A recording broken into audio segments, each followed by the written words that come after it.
бях на къра, изведнъж ми се досра. Бързо спътнах гащи, оголих си газа. А тъпото магаре, що му царя ме видяло. Чепа си на дърво и направо полудяло. Какво бях започнал аз блажено да си ра, когато остра водка прониза ми газа. Гърба ми бе притиснат от костяса лъжки ми и тогава аз разбрах, че магаре ме еде.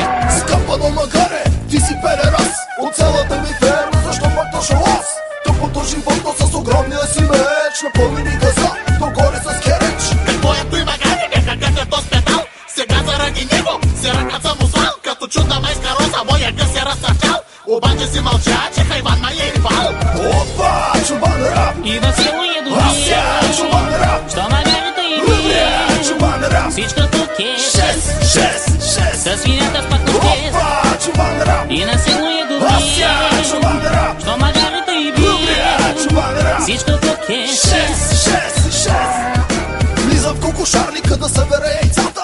Гадния петел ма клъбна по матята. Болката бе страшна, но веднага го настигнах. Зъбната го хванах и в трътката го шибах. Вчера кой няма ритна в главата, направо с резачката отрязах му краката.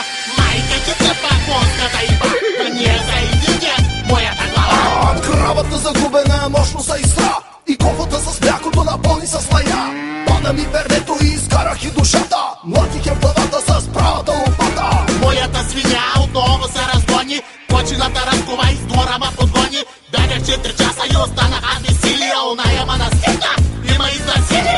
Опа, чубан рап, И Васило е аз я добил. чубан рап, Що магарето и добря, чубан рап. всичко тук е 6. със свинята в пътно тез. Опа, чубан рап, И на село е аз я добил. чубан рап, Що магарето и добря, чубан рап. всичко тук е 6. Влизам в кошарата, овцете да доя. А куче с рогата ме нацепи в газа. Майка ти тъпа, овче да еба. Още утре обещавам, че ще станеш с дърва. Мъчетата из двора, майка им перната, сменя си е бабата и ми тръската главата. Купих си въздушна пушка, сеща се нали, тресливите им тънки ще напълня с тъчми. Заваря рано, отивам хори марка. А вътре е жената, с точилката ма чака. Еба, ти живота бе, нема оправия. Да не може за закуска, да изпише на ракия.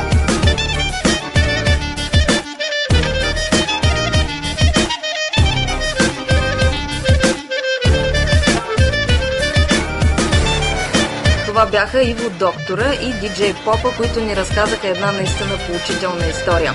Гледайте и на вас да не ви се случи същото.